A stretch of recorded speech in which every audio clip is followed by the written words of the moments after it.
Chez nous, le football n'est pas qu'un sport. C'est une langue, un rythme, une façon d'exister.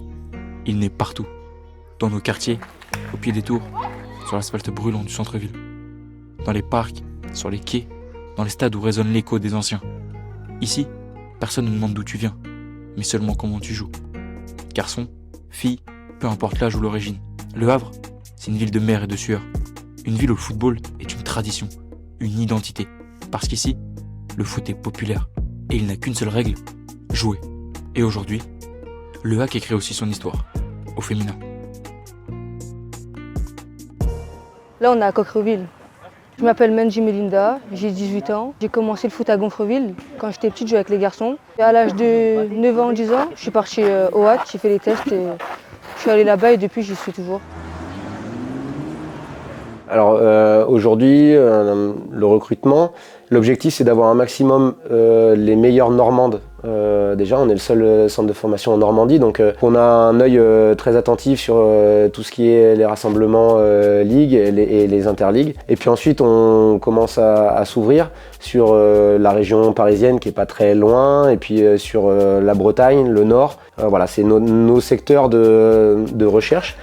Je m'appelle Chancel Faifa, j'ai 18 ans. J'ai commencé le foot à l'âge de 6 ans au Mont-Gaillard, jusqu'à 7 ans et ensuite je suis allé au Havre. C'est un ami à ma mère qui travaille au Havre qui m'a vu sur un match avec le Mont-Gaillard et qui m'a fait faire des tests directement. Et ensuite je suis passé avec les garçons directement avec le HAC et aujourd'hui je suis avec l'équipe D1 féminine. Là on est chez moi, au Mont-Gaillard, là où j'ai grandi. J'ai passé toute ma jeunesse ici. Franchement le City représente tout. Franchement c'est ici que j'ai resté toute ma vie.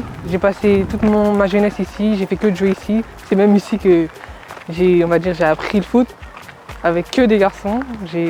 Toute ma jeunesse c'était qu'avec des garçons. Après, le fait d'être resté avec des garçons, ça m'a forgé, ça m'a fait prendre confiance en moi.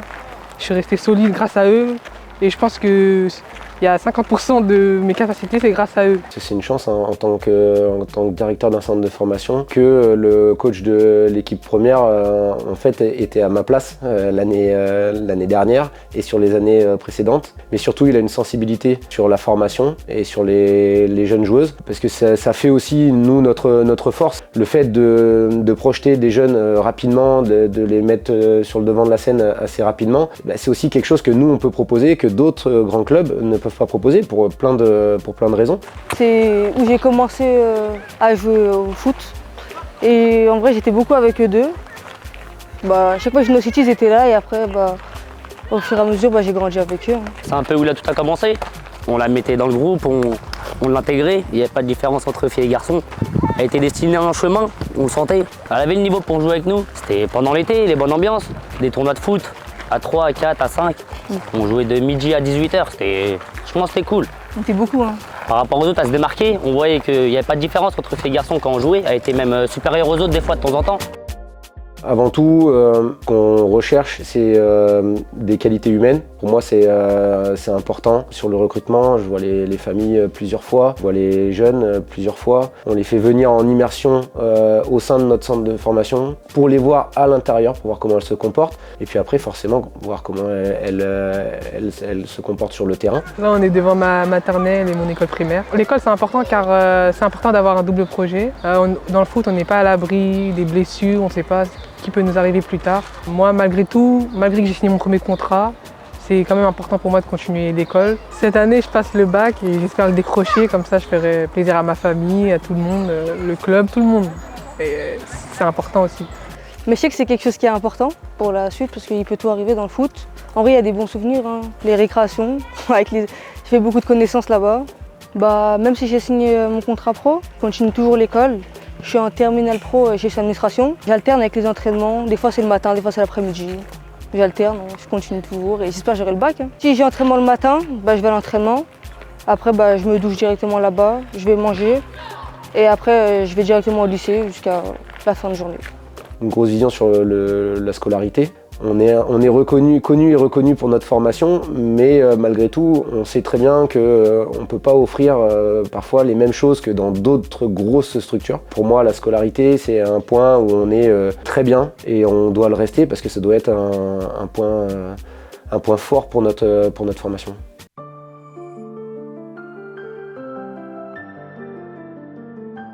Les souvenirs que j'ai avec Chancel pour ce City, c'est qu'elle était un peu plus forte que nous. On a remarqué directement son talent. On est allé en maternelle ensemble, on a fait la primaire, collège, on a presque tout fait ensemble. Même ses débuts dans le foot, etc.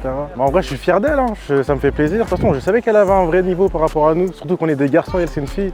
Ça me fait plaisir quand je la vois jouer dans un grand stade, il y a des supporters, tout ça, etc. Tout le quartier porte le maillot, ça fait plaisir. Elle m'inspire la réussite, parce que déjà elle a réussi dans le foot, j'ai commencé avec elle.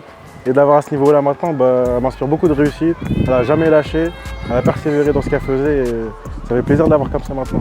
Surtout là, de voir tout le monde porter mon maillot, venir à mes matchs, ça montre que depuis que je suis petite, ils sont toujours là. Même au jour d'aujourd'hui, ils sont toujours là, ils m'ont jamais lâché.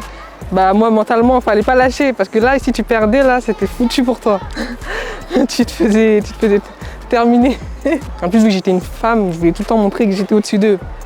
Et t'as montré? Ouais, j'ai montré, ils savent déjà, ils savent. Ils savent. On n'est pas nuls nous aussi. Elle a montré, mais ils on savent. n'est pas nuls. En fait, c'est du foot, quoi. Et le foot, ça concerne les filles comme les garçons.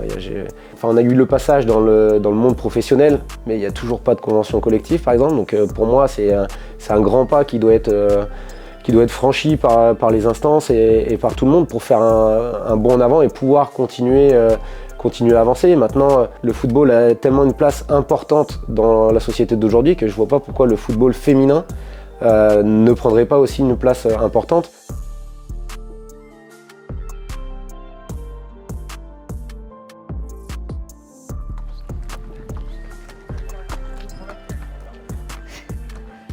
Ici, on appelle ça le carré. C'était juste en bas de chez ma grand-mère. Il y a beaucoup de petits qui traînaient ici. C'est vraiment quand on était toute petite. On n'avait pas le droit d'aller loin, il fallait qu'on soit en vision de nos parents, nos grands-parents. Ça veut dire, on traînait tous ici et on jouait au foot. On choisissait un garage et on faisait des matchs. Là, c'est vraiment quand on était tout petit. C'était les débuts. On passait notre vie ici. On allait chercher des glaçons, après on venait ici, on jouait au foot. Donc, quand on avait chaud, on prenait ça. Il y a citron, fraise, grenadine, il y a plein de trucs, kiwi, banane. En vrai, c'était vraiment les moments où j'ai commencé à traîner avec eux, à jouer au foot en vrai. C'était mes moments préférés de ma vie en vrai. On faisait beaucoup de matchs, on rigolait beaucoup. On se posait pas de questions, en vrai, on faisait ce qu'on voulait, c'était bien. Cet univers-là, en vrai, ça m'a apporté beaucoup de choses, surtout du caractère. Parce qu'en vrai, j'ai joué beaucoup avec des garçons. Même maintenant sur le terrain, en vrai, je me pose pas de questions. Je sais très bien. J'ai joué sous pression au City des fois, c'était chaud. Du coup, voilà. Stade du Montgaillard, c'est là où tout a commencé, mon premier pas sur les terrains. Ici, j'ai que joué avec les garçons, j'étais pas avec les filles. Mon souvenir, c'est que c'était moi la meilleure, j'étais meilleure que les garçons. Le 19, je suis partie les voir. En vrai, c'est avec eux que j'ai commencé quand même, c'est mon équipe. Et du coup, quand il y a des matchs que je peux aller voir, je vais les voir. Là, c'était vraiment pour m'entraîner et tout. Je venais avec mon père et des fois, même avec mes potes, on faisait des frappes. Quand je suis revenue du pôle, après j'ai signé mon contrat et j'ai vraiment compris qu'en mode ça y est. Non, en vrai, avant, c'était toujours du plaisir. Je sais ce que je voulais faire plus tard, mais je pense que je me suis pas rendu compte sur le moment. C'est après que je me suis dit, en fait, j'ai vraiment signé mon premier contrat professionnel. Et en vrai, c'était une fierté. Quand j'ai su ça, en vrai, je me suis dit, c'est obligé que je fasse les choses qu'il faut pour réussir. Par mon parcours aussi, je sais ce que c'est un peu le haut niveau quand même. Et donc les amener vers ça, leur ouvrir les yeux sur ça, tout en partageant et en restant bien dans sa peau. Mais il y a des exigences et on peut pas y couper, on peut pas devenir footballeuse de haut niveau si on n'est pas exigeante et si on ne va pas dans après tout ce qu'on appelle le travail invisible, mais le travail aussi au quotidien. Après, il y a souvent celles qui le prennent en compte et qui avancent, et celles qui ne le prennent pas en compte et du coup qui stagnent. Je suis arrivé en voulant faire le moins de différence possible entre le foot féminin et le foot masculin, tout en sachant qu'il y avait de grosses différences, notamment au niveau physiologique entre une fille et un garçon. Ma mère, déjà, de base, elle voulait pas que je fasse du foot. Mais en fait, c'est parce qu'en gros, mon oncle, il passait son temps au City ici aussi. Ce qui fait que comme moi, j'étais une personne, je traînais qu'avec des garçons. Ça veut dire qu'avec mon oncle, je traînais avec lui, j'allais ici avec lui. Et au final, j'ai commencé à jouer. Ils ont vu mon talent. Et c'est là où ils ont commencé à m'inscrire au Montgaillard. J'ai fait 1 an là-bas et ensuite je suis directement passé au Havre. Là, on est à Coquereville. Quand je sortais de l'école, il y avait tout le temps du monde qui jouait au City et j'étais intéressée par le foot, du coup, je me suis mise à jouer avec eux et en vrai, ils m'ont bien accueilli. Bah, ça faisait des Marocaines, je sais pas si tu connais.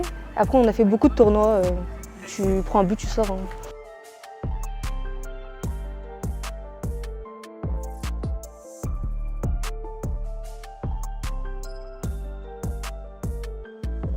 En fait, moi j'ai eu Amy sur un tournoi et j'ai appelé Maxime en lui disant mais moi, Maxime, Amy, il faut qu'elle monte, il faut qu'elle vienne avec toi. Franchement, c'est vraiment bien et c'est dans l'ADN du club en fait. C'est dans l'ADN du club. Moi, pour pas trahir sa parole, mais le président m'avait dit on a eu des garçons qui ont été internationaux A et ont joué la Ligue des Champions. Je veux qu'il y ait des filles, ce soit pareil. Donc c'est pas encore demain pour dire que bah, voilà le chemin moi qui m'a donné et je veux y aller. Donc on met tout en œuvre, même si on n'est qu'un centre neuf, nouveau, qu'on a plein de choses à mettre en place pour s'améliorer, pour continuer à faire progresser nos filles, à les faire encore plus se rapprocher du niveau des footballeuses professionnelles et de la D1, du niveau international. Voilà, c'est sûr que moi je viens au Havre parce qu'il y a cet ADN et il y a cet esprit de formation. Tant que je serai directeur du centre de formation, je mettrai ça en avant et je me battrai pour que les jeunes aient leur place. Et moi, mon travail en tant que directeur, c'est de les mettre en avant et en tant qu'entraîneur, c'est de les faire progresser pour qu'elles atteignent le niveau le plus près possible de l'AD1 et qu'elles puissent jouer très rapidement.